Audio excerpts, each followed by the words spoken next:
보수 대통합과 관련된 홍준표 자유한국당 대표, 유승민 의원 그리고 김무성 의원, 이 바른정당 의원들의 얘기까지 각각 듣고 본격적인 대담 시작하겠습니다.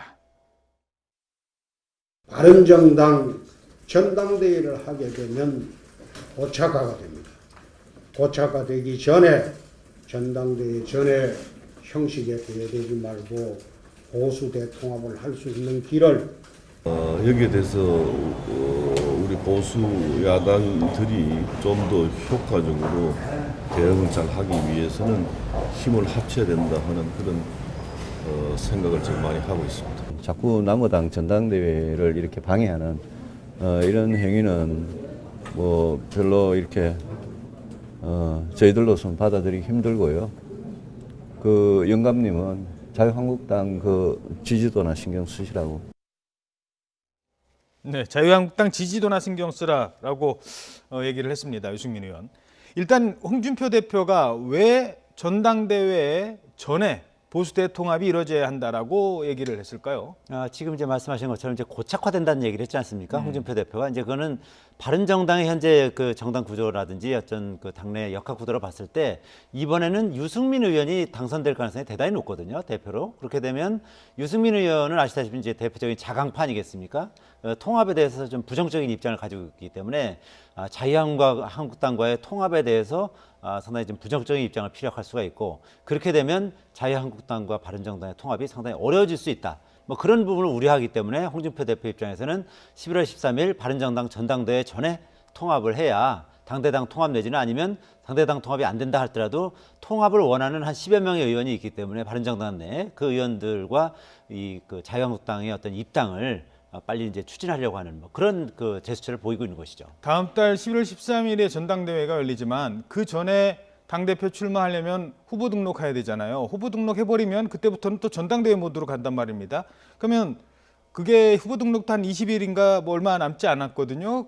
그럼 그때까지 뭔가 빨리 결론을 내려야 되는 상황인가요? 현실적인 그렇죠. 상황을 봤을 때. 이달 말까지 27일, 28일 이때까지 이제 등록을 하게끔 돼 있거든요. 예. 지금 현재 뭐 유승민 의원이라든지 뭐 박인숙 의원 그리고 하태경 의원 등이 지금 전당대회에 그 대표로 이제 출마하겠다는 지금 입장을 좀 밝히고 있는데 예. 이제 그때가 아무래도 이 통합파 의원들이 행동을 하는 그런 디데이가 될 가능성이 대단히 높습니다. 아하. 그렇군요. 그래서 대표적으로 지금 뭐 통합파 의원들 같은 경우는 지금 뭐 황영철 의원이라든지 뭐 김용태 의원, 김영우 의원, 뭐 그리고 이제 이종구 의원, 네. 이런 분들이 지금 이제 국민 대통합 그 추진위원회, 그 대통합 보수 추진위원회 여기 이제 지금 member들인데 예. 이 통추위라고 이제 줄여서 이제 부르거든요. 예. 그 통추위 멤버들이 그 즈음에서 이달 그 27일, 28일 이 즈음에서 뭔가 행동에 옮기지 않을까, 뭐 그렇게 예상이 되는 뭐 상황인 것 같습니다. 예. 뭐 어떻게 전망하십니까? 이 전당대회 전에 하자는 홍준표 대표의 계산된 발언인 것 같은데 어떤 의도에서 빨리 하자고 하는 걸까요? 지금 얘기하신 대로 일단 전당대회를 거치고 나면은 새로운 뭔가 분당이든 아니면 통합이든 간에 모멘텀을 만들기는 쉽지 않을 겁니다. 전당대회를 치르고 나서 당의 지도부가 당대당 통합을 하는 방향으로 가지 않는 한 어려울 것이다. 그런데 만약 유승민 대표 처제가 됐을 때 바른정당이 전당대회 이후에 통합으로 가겠느냐, 그렇게 할 가능성이 없는 거 아니겠습니까? 그래서 전당대회 전에 뭔가 통합을 해야 된다, 이렇게 얘기하고 있습니다. 이 이야기는 홍준표 대표뿐만이 아니라 김무성 전 대표도 어제 인터뷰에서 그렇게 얘기를 하고 있죠. 그 전에 해야 된다는 얘기인데요. 조금 전에 이동훈 기자가 얘기했다시피 11월 13일 이전에 두 번의 모멘텀이 있습니다. 하나는 조금 전에 얘기했다시피 일단 후보군으로 등록을 하면은 움직이기가 쉽지 않으니까 26일부터 시작되는 대표군, 최고위원 후보군들 등록되기 전에 해야 된다는 겁니다. 그러니까 사실상은 11월 13일 이전이라고 하지만 경우에 따라서는 10월 26일 이전에 생길 가능성도 있다고 그렇죠. 보고요. 빅뱅은 그때 생길 수 있는 거고요. 또 하나 분기점은 월요일 날 16일 날 박근혜 전 대통령 구속 여부, 추가 구속 여부가 확정되는 거 아니겠습니까? 영장 연장 여부요. 예. 구속 뭐 연장 정확하게는 여부. 추가 구속이 되겠는데 하여튼 예. 영장 연장 여부가 되겠는데 예. 법원에서는 일단 발표는 이번 주 안에 결론 내리겠다고 했었는데 나올지 모르겠어요. 그러나 예. 어쨌든 간에 16일이 또 한 번에 특히 한국당의 이제 그동안의 조치에 대한 시행 일자 아니겠습니까? 예. 박근혜 전 대통령을 비롯한 당 내부의 친박 관련 문제에 대해서 그때를 보고 조치를 하겠다라고 출당 조치. 홍준표 대표가 얘기했기 때문에 두 개의 아마 내년 11월 13일 전당대회 전에 두 번의 분기점이 있을 거다라고 봅니다. 예. 자, 그런데 통합이 만약에 안 되면, 통합이 된다면 뭐 당대당으로 가겠지만, 통합이 안 돼서 만약에 26일 이전에 뭔가 결론을 내야 되는 지금 상황이 계속 가서 그런다면, 이러면 이제 개별 입당이 된다는 방식이 되거든요. 개별 입당이 되면 자유한국당에서 무슨 소리냐, 복당 심사하고 그냥 받아줘서는 안 된다, 이런 목소리가 또 유기준 의원이라든가 일부 의원은 내고 있단 말입니다.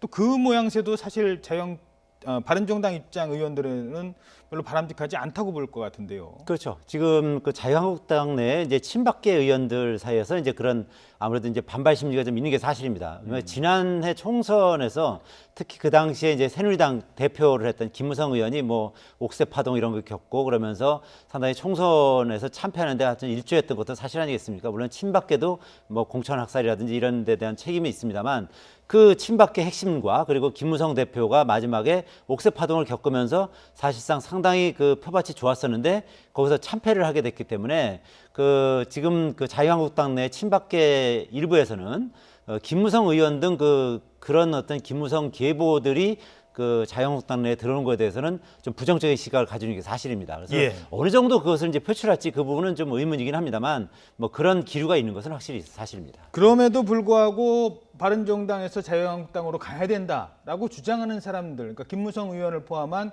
통합파의 주장의 뭐 원인이라고 할까요? 배경이라고 할까요? 어디에 있는 겁니까? 왜 가자고 하는 겁니까? 명분상으로는 현재의 문재인 정부의 포퓰리즘적인 독주에 대해 제동을 걸어야 되는데 보수 정당들이 통합해서 힘을 키우지 않고는 안 된다, 이런 논리를 얘기하고 있습니다. 그건 명분이고요. 예, 하고 있는데 그 얘기에 대해서 애초에 그러면은 왜 분당을 했느냐? 분당이 이대로의 보수 정당 가지고는 안 되고 개혁 보수 신당을 해야 된다라는 목적으로 나왔는데 그게 달성됐다고 보느냐라고 유승민 의원 등은 반박하는 거 아니겠습니까? 예. 그랬을 때 김무성 전 대표가 답변하는 게 뭐라고 얘기하느냐? 당시 분당하려고 했을 때는 박근혜 전 대통령 밑에서 벗어나지 않으려고 하기 때문에 그로부터 이탈을 위해서 나왔던 거다라는 얘기입니다.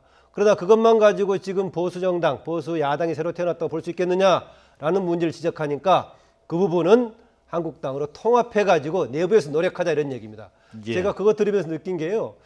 지난해에 새누리당에서 분당하자고 먼저 움직이려고 했던 쪽은 김무성 전 대표 쪽이었습니다. 오히려 예. 유승민 의원은 마지막까지 안 움직이려고 하다가 합류를 했는데요. 이번에 거꾸로 또 한국당과 통합하자고 하는 쪽 역시 김무성 대표가 먼저 움직이고 있고 유승민 의원은 나중에 움직일지 안 움직일지 모르겠지만 또 마지막까지 안 가려고 해가지고 모양새가 이전이든 지금이든 간에 먼저 움직이는 쪽은 김무성 대표 쪽 같습니다. 예. 그리고 지금 이제 통합파 의원들의 면면을 보면 아무래도 보수적인 색채가 강한 지역구를 갖고 있단 말입니다. 그러다 보니까 거기에 내년 지방선거라든가 멀리 봐선 총선까지, 뭐 총선까지는 아직 아니더라 하더라도 이게 자유한국당 후보가 나오고 바른정당 후보가 나오면 그냥 당만 보고 찍는다면 사실 자유한국당 후보가 유리하다고 말할 수 있는 그런 지역인 경우가 좀 많잖아요. 그렇죠.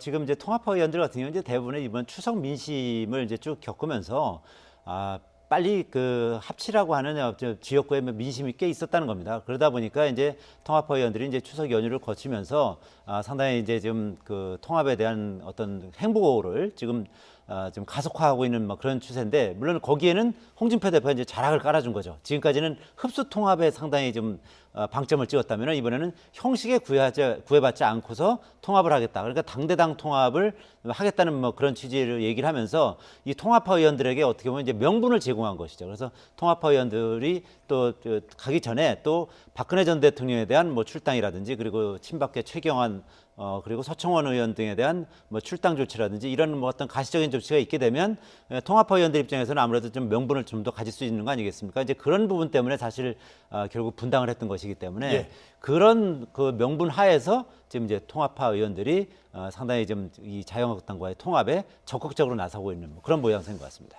반면에 유승민 의원 같은 경우는 지금 뭐 자유한국당으로 의원들 한 석이라도 빠져나가면 지금 상황에서는 원내 교섭단체도 못 꾸리게 되는, 그렇게 되면 뭐 지원금이라든가 막대한 또 손해가 있기 때문에 실제적으로 현실적으로 이 뭐 그렇다고 뭐 같이 간다는 사람 말릴 수도 없고 어떤 전략이 있을까요? 그 나가는 것을 불가피할 수도 있다는 걸 받아들이는 분위기 같습니다. 유승민 의원이. 전부 노력해서 원래 바른정당을 만들었던 취지를 살려야겠지만 만약에 개별적으로 이탈한다고 했을 때는 지금의 과제는 이탈 세력을 최소화시키는 것이 과제다라고 해서 불가피하다고 받아들이고 있는 것 같습니다. 김무성 전 대표뿐만 아니라 김영우 의원 등을 비롯해서 지금 3선 이상급들이 만나서 통합을 추진하고 있는 거 아니겠습니까? 예. 이미 현실화됐다. 최소화시킨다는 겁니다. 그래서 유승민 의원은 전에 그런 얘기 한 적이 있었죠. 지금보다 상황이 더 안 좋아질 수도 있다. 그래서 그걸 견디고 가야 된다. 이른바 죽음의 계곡을 한때 이야기하기도 했었죠. 그래서 아마 소수 원내 교섭단체 구성이 안 되는 소수 정당으로 남는다고 하더라도 당분간은 예. 유승민 의원 등 그대로 남을 수밖에 없지 않는가. 아하. 적어도 이렇게까지 강하게 표현을 했는데 박근혜 전 대통령 출당 문제를 비롯해 조금 변화가 있다고 해서 갈 것인가 그렇게 보지는 않습니다. 또 예. 스스로가 박근혜 전 대통령 출당 문제가 해결된다고 해서 기존의 새누리당이 새로 태어났다고 국민들이 보겠느냐? 그건 아니다.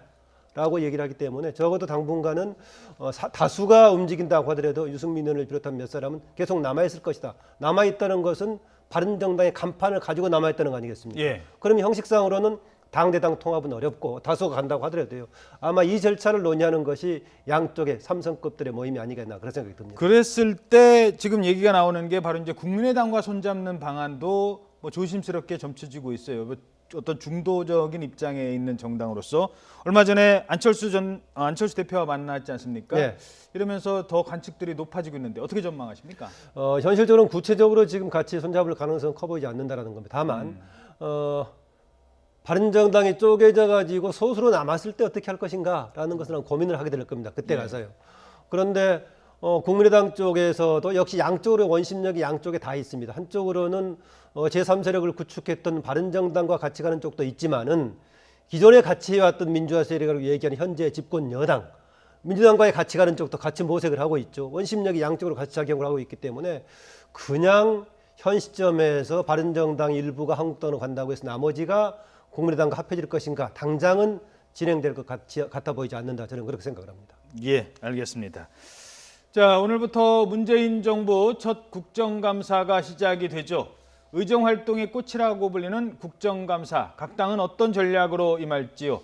앞서 잠시 들어봤습니다만 원내대표들의 이 주요 전략 다시 한번 들어보도록 하겠습니다. 이번 국감은 문재인 정부 출범 후 첫 국정감사이자 과거의 적폐를 청산할 수 있는 마지막 국감이라는 점에서 의미와 책임이 매우 큽니다.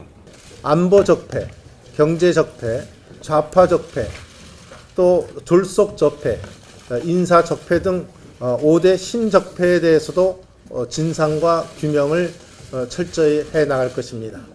과거 박근혜 정부의 정책 실패와 잘못을 명확히 규명하면서도 문재인 정부의 국정운영 전반에 대해서도 철저히 점검하고 문제점을 지적할 것입니다. 이미 탄핵당하고 대통령까지 구속돼 있는 지난 정부, 지지난 정부 적폐 청산이라는 이유로 덜 쑤셔봐야 국가 발전에는 아무런 도움도 되지 않습니다. 자, 뭐 지금 각 당마다 이제 입장이 조금씩 다르긴 합니다만 이번 국감의 어떤 관전 포인트라고 할까요? 아무래도 뭐 적폐청산이냐 정치 보복이냐 이 논리가 될 것 같은데 어떻게 보십니까? 그렇죠. 지금 이제 녹취를 들으셨듯이 여당 같은 경우는 이제 적폐청산, 그러니까 지난 그 이명박 박근혜 정부 9년 동안에 쌓였던 적폐에 대한 그런 청산 부분에 가장 큰 그 초점을 맞추고 있는 것이고요.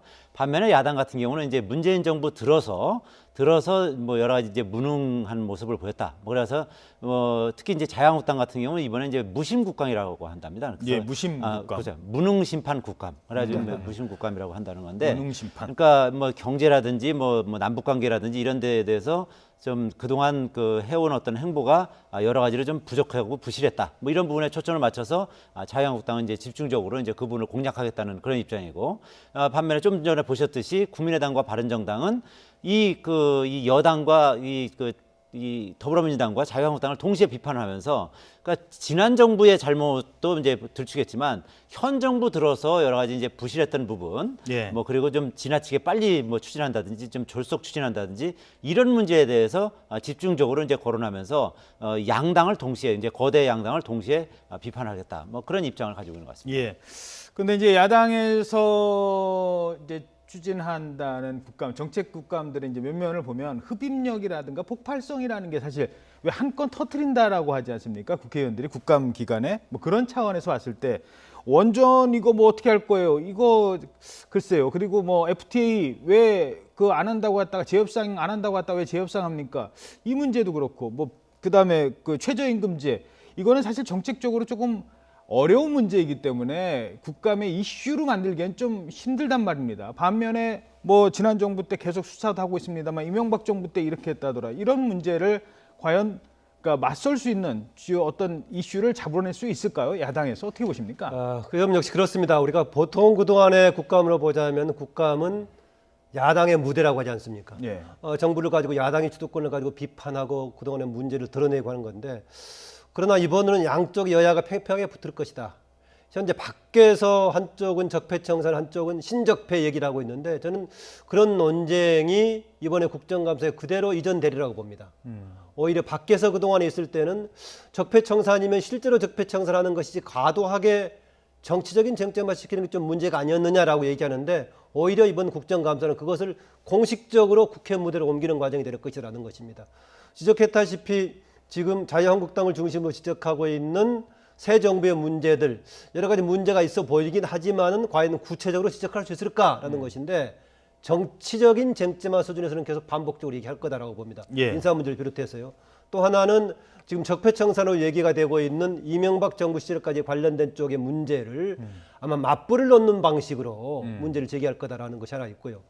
그동안에 제기하지 않았던 그 이전 정부의 문제들을 혹시 이명박 정부 시절에 집권 세력이었기 때문에 가지고 있던 자료를 가지고 이번 국정감사 시기 혹시 또 폭로전을 현재의 야당이 혹시 하지 않을까 그런 좀 예상을 옛날 뭐 해보기도 합니다. NLL로 비롯해서 아니면은 심지어는 노무현 정부 시기까지 거꾸로 가서 막 꺼내려고 하는 그런 뭐 좀 공방을 무리한 공방을 만들지 않을까 이런 생각도 하게 됩니다. 예, 과연 그러니까 지금 야당에 그 어떤 전투력이 있느냐 이런 부분을 좀 따져봐야 될 것 같습니다. 물론 이제 전투력 있는 의원들이 몇 가지 이슈를 만들어낼 수도 있겠습니다만 결국 어떤 상임위가 좀 이게 관전 포인트가 될까요? 지금 뭐 KBS, MBC 문제에 있는 미방위도 그렇고요, 원전 문제에 있는 경우도 있고, 뭐 블랙리스트, 뭐 은광위도 있고 많은 그 곳이 있는데 어떤 쟁점들이 이렇게 터져 나올 것 같습니까? 지금 말씀하신 것처럼 지금 이제 가장 이제 지금 신고리 원전 관련해서 이번 주말에 이제 결정하지 않습니까? 그렇기 때문에 산자위 같은 경우가 이제 상당히 좀